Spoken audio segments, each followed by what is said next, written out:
السلام عليكم ورحمة الله وبركاته. بسم الله الرحمن الرحيم. رب اشرح لي صدري ويسر لي أمري واحلل عقدة من لساني يفقهوا قولي. أهلا بكم في حلقة جديدة من كورة مع الأزوري. كل جمعة وانتم طيبين. عاملين إيه؟ النهاردة هنتكلم في تحليل مباراة مصر وبوركينا فاسو كده، ونقول هانت اهي، يعني ما عادش إلا نقطة واحدة بس إن شاء الله ونوصل كأس العالم. هنتكلم كده عن يعني فنيا أنا تعبت والله. يعني تعبت. هنقول تلات، يعني شخالة الشكل الفني بتاع المنتخب يعني مش قد كده يعني. فهنتكلم عن 3 اخطاء وانا مش عارف، يعني مش عارف يعني نمرة واحد اقول ايه، مش عارف، ما اعرفش، بس ما يعني هنتكلم عن حسام حسن. حسام حسن يا جماعة اسطورة الكرة المصرية. ما حدش يقدر يتكلم نص كلمة عن حسام حسن. بس يعني مش عارف، لما بقى المدير الفني لمنتخب مصر حاسس ان هو كده بقى، مش عارف، الله اعلم، عليه ضغوط. هل هو متوتر زيادة عن اللزوم، بيعمل حاجات مش يعني، اصلا هو لو يعني لو فني، لو هو بره بيحلل هيقول على الحاجات دي فضائح كرويه. يعني نمره واحد مثلا، هو انا كنت عايز ايه من الماتش؟ يعني اقل حاجه مثلا نقطه مثلا، وما تغلبش، ان ما كنتش اكسب ما تغلبش. يعني نمره واحد، انا العب لعيبه مدافعين ليه؟ يعني 7 لعيبه بينطبق عليهم الصبغه اللي هي الدفاعيه ليه؟ نعدهم سوا. احمد عيد، هاني، ربيعه، صبحي، حمدي، والاثنين اللي كانوا في القلب اللي اسمه كوكا، واللي اسمه ومروان عطيه بتاع الاهلي ده، اللي اصلا ده اصلا المفروض ما يلعبش، لانه بقاله بقاله بتاع شهرين ما لمسش كوره. ما اعرفش بقى ده في عرف الكوره يا كابتن حسام ينفع ينزل الملعب؟ مش كل الناس زيك يا كابتن، زمان انت واخوك، في حاجات دلوقتي تختلف. يعني انت طبعا كنت وانت بتلعب وانت مصاب اصلا. فالعمليه يعني ما حدش زيك يا كابتن. فده اول خطأ. تلعب ب7 مدافع، ومين يعني؟ والتلاته اللي قدام دول اللي هو مصطفى، محمد صلاح، و ومرموش وتريزيجيه، مين هيودي لهم الكوره؟ يعني في عرف الكوره مين هينقل الهجمه؟ يعني مين هينقل الهجمه؟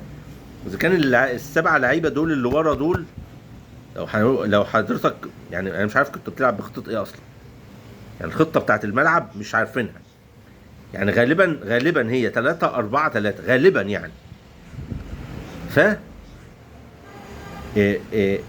في يعني تاني خطأ بقى، الناس من نمرة واحد، الخطأ نمرة واحد، ال7 لعيبة مدافعين اللي في الملعب.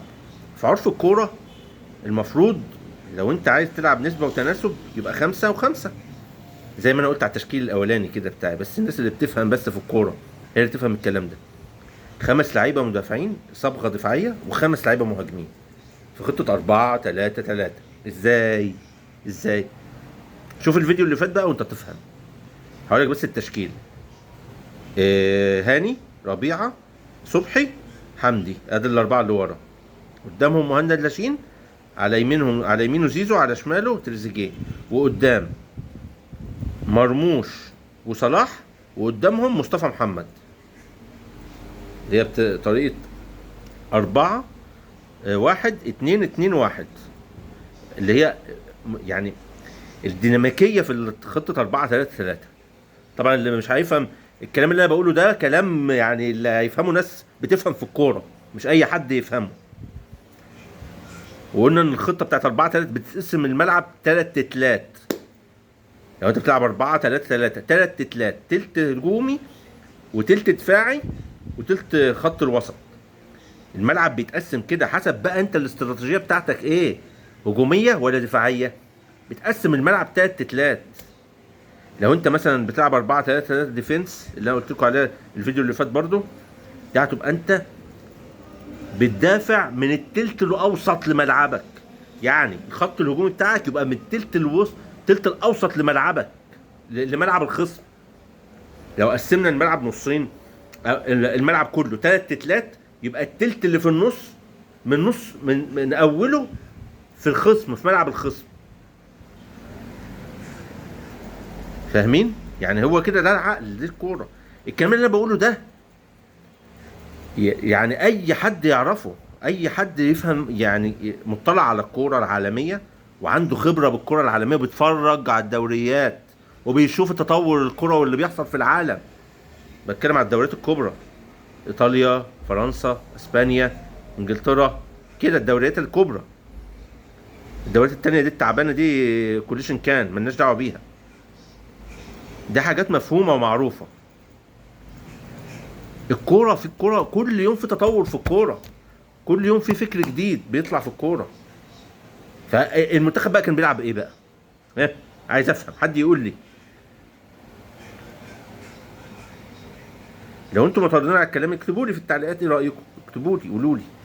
تاني بقى خطأ بقى، هو خطأ يعني خطأين في خطأ، هو واحد يعني. لو انت كنت بتلعب 3 4 3، لو كنت بتلعب، يبقى الغلط ان انت بتلعب بهاني مساك. هم؟ اما بقى لو كنت بتلعب ب إيه خمسة بأربعة 3 3، الخطأ التاني اللي هو نفس الخطأ برضو، ان احمد عيد بيلعب هاف رايت او خط وسط يمين. هو ده مركزه يا كابتن؟ مركزه باك رايت يا كابتن. هتقول لي بيرجع في الخطة بتاعت 5 3 2، اقول لك غلط برضو. او 5 2 3، اقول لك غلط برضو، لان هاني بيلعب مساك. لو بتقول لي احمد عيد بيلعب باك رايت ماشي في حالة الدفاع، بس هاني ده مركزه لو بيلعب مساك. وانا من بقالي سنه بقول المدرب اللي يحط لاعب مش في مركزه يبقى مدرب، لا مش عارف اقولها، اقول ايه بس، مش عارف اقول ايه. مش هعرف في الكوره اقول ايه كده. عيب لما انا اقول كده، ده الكابتن حسام حسن يعني.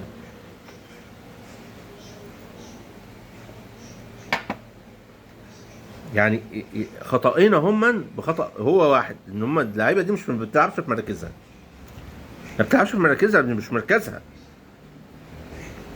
بعدين اللي اسمه مروان دون كل بساطه غلط، تحركاته كلها غلط، كل حركه كان بيعملها غلط في الملعب.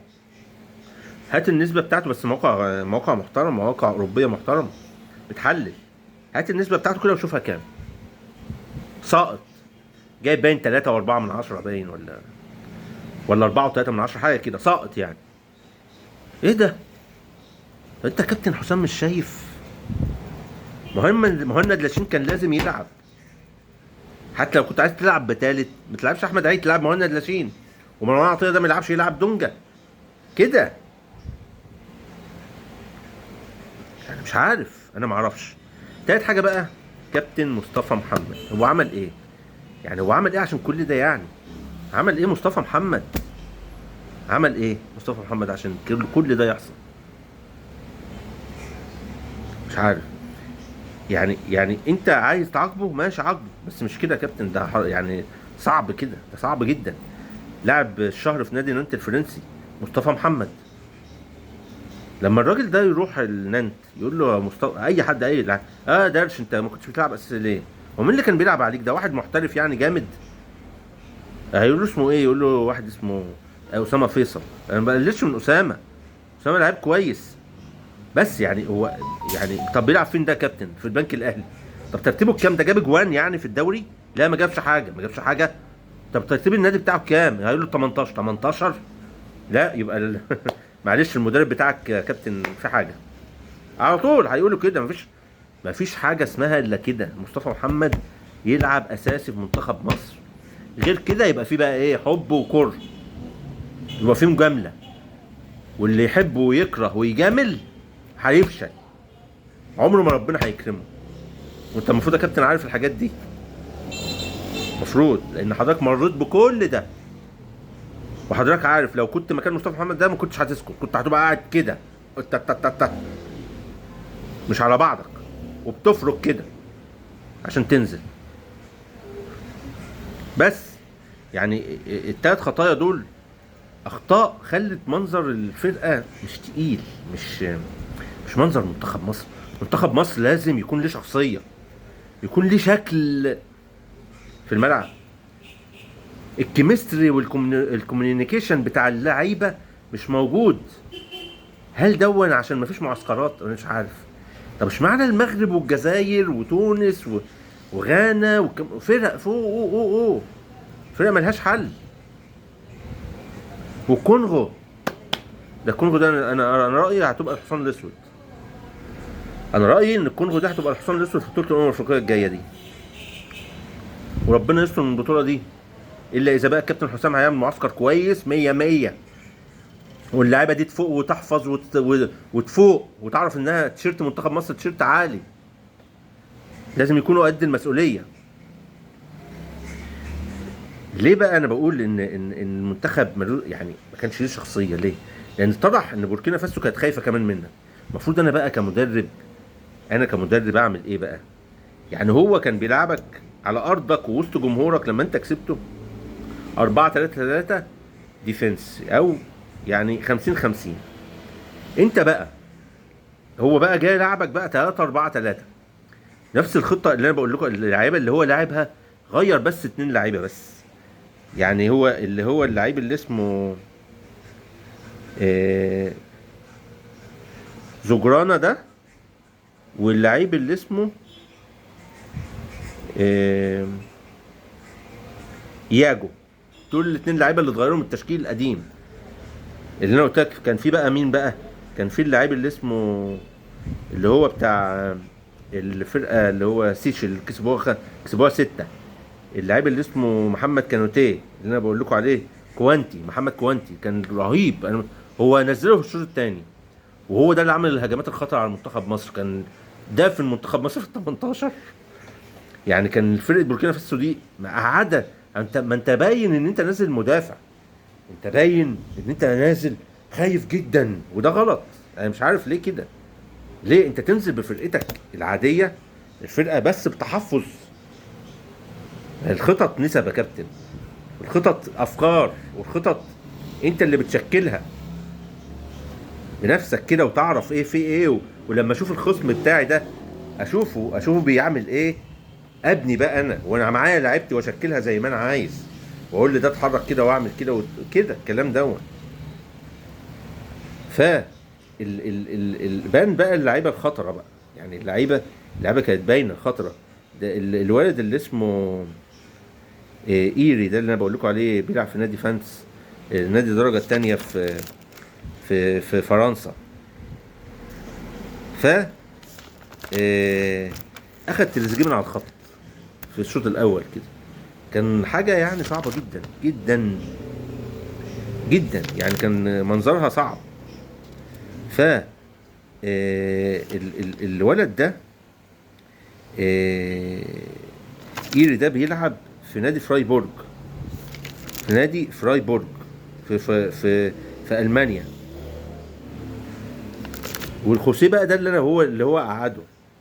خوسيه ده اللي هو قعده بقى، وهو اللي ما لعبوش الماتش ده. كان متهيألي كان عنده انذارين او يمكن يكون اتصاب.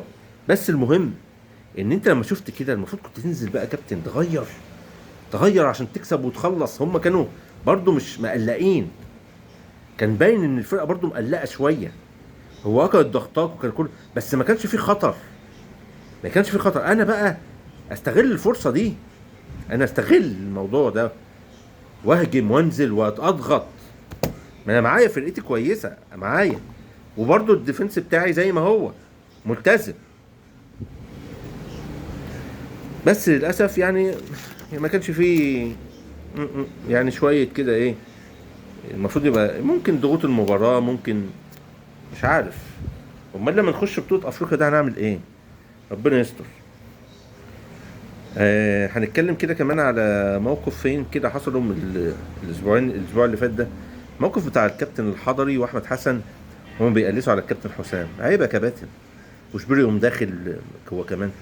طب عيب يعني، اصلا انتوا كباتن منتخب مصر، عيب ما تحصلش من عيال صغيره. يعني عيب المواقف دي. ايه عميد، وايه العميد الاصلي، وايه اللي يعني يا كابتن، معلش يا كابتن حضري، هو عشان ما خدكش مثلا واخد سعفان الصغير تقلس عليه؟ لا يا كابتن حضري، هي كده الكوره مش كده. الكوره دي نصيب ورزق. وسعفان الصغير كان جون كويس برضه، ومدرب كويس، مدرب كويس جدا، مدرب حراس مرمى كويس جدا سعفان. يعني انت كده بتقلل من حسام وبتقلل من زميلك اللي اسمه سعفان الصغير، هو مدرب كويس ومدرب حراس مرمى كويس. فما يصحش كده كباتن، انتوا كباتن منتخب مصر. وبعدين يا كابتن حضري خلاص بقى، انت يعني المفروض بقى عندك خبرات، وبقى عندك المفروض تثقف نفسك بقى وتتعلم بقى وفكرك يكبر. ما ينفعش كده.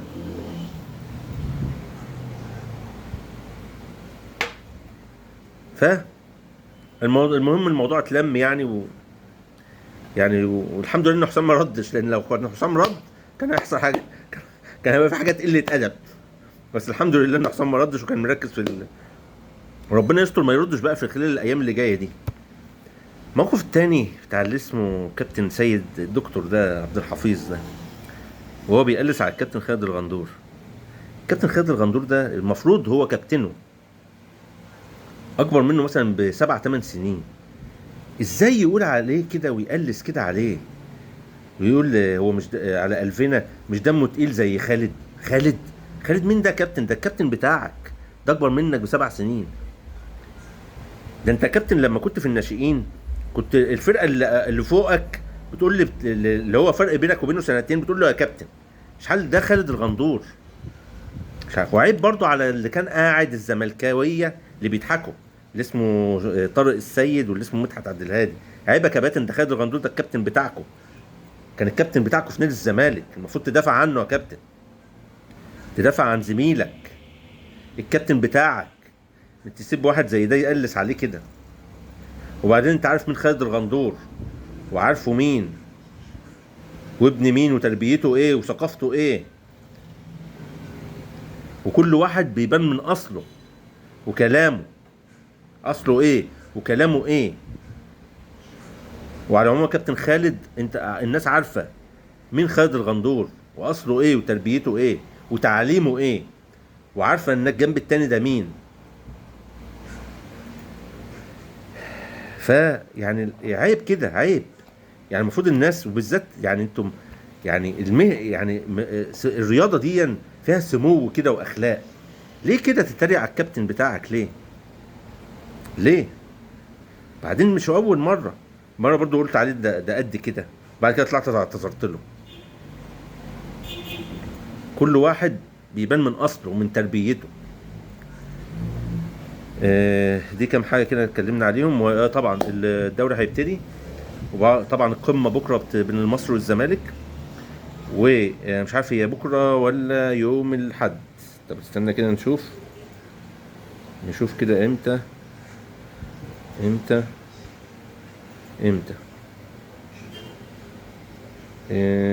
الدوري المصري. بكره ان شاء الله يوم السبت لقاء القمه بين قمه الدوري، يعني الزمالك والمصري، او المصري والزمالك. طبعا فرقتين عزيز عليا جدا، نادي المصري نادي بلدي بورسعيد، والنادي الزمالك اللي هو زي ما تقول كده الحب بقى، يعني الايه، النادي اللي هو عايز تحب حد، تحب نادي، حب نادي الزمالك. والنادي المصري طبعا نادي بلدي، نادي المصري نادي بلدي، ونادي الزمالك يعني شجعناه عشان تحس ان هو نادي زينا كده، زي الناس. سبحان الله، مش عارف الواحد بيحب الزمالك ده ليه، ما تعرفش، حاجه عجيبه كده. المهم طبعا النادي المصري نادي تقيل جدا السنه دي، وبالتوفيق لنبيل الكوكي، فرقه جامده. انا هكلمك كاننا المصري، وبعد كده هكلمك كاننا الزمالك. طبعا فرقتنا زي ما هي المصري 4-3-1-2، خطتنا المميزه والمميزه بتاعت النادي المصري، محدش بيوقف قدام النادي المصري بالخطه دي. ولما الكوكي لعب فيها النادي المصري اتأثر، فالنادي المصري لازم ينزل برضو 4-3-1-2، خطتنا الطبيعيه. وان شاء الله بالتوفيق للنادي المصري. اكلمكم بقى كان الزمالك طبعا الهزيمه الفضيحه اللي كانت من نادي وادي دجله، طبعا كانت نصيبه على الزملكاويه، لان كان حاجه صعبه جدا وصدمه كبيره. مدرب عقيم تكتيكيا زي ما انا قلت قبل كده، مدرب لا يفقه شيء في التكنيك الملعب او تكتيك الملعب، او تكنيك اللعيبه او الفكر الكروي. لو اصل هو، لا هو مش عارف، ده مش عارف يقرا الملعب. اول لما دخل فيه الجون اتلخبط، اتهبل كده، تحس ان هو مش عارف يعمل ايه. مع ان انا بقول لك المدرب الكبير لازم يكون حاطط سيناريو واثنين وثلاثه واربعه وعشرة. لازم المدرب الكبير يبقى حاطط كذا سيناريو للمباراه. هو حتى مش هيلعب، يبقى هيلعب دونج. نفس الفيلم بقى، هتلعب جنب عبد الله السعيد هتبقى حاجه غلط. فانت مش عارف بقى، مش عارفين هنعمل ايه. فهو مستنيين بقى بكره طبعا الفينا طبعا وهيلعب وشيكوبانزا، وقدام طبعا يا ناصر منسي لازم، لان مفيش عودة دباغ مصاب بيقولوا. يا اما بقى هو بقى يفتكس لنا حاجه بقى، اما نشوف ايه حكايته مدرب الزمالك ده. وبالتوفيق للمصري وبالتوفيق للزمالك. وما تنسوش بقى اللايك وكده والحاجات الحلوه دي. لو في اي حاجه مش عاجباكم في الفيديو قولوا لي، او قولوا لي رايكم مثلا في التحليل بتاعي في الرسائل، في تحت في الكومنتات، اي حاجه. وشكرا لكم، كلكم وانتم طيبين. وما تنسوش الكرة مع الازوري هتكون جميله وبيوري. السلام عليكم.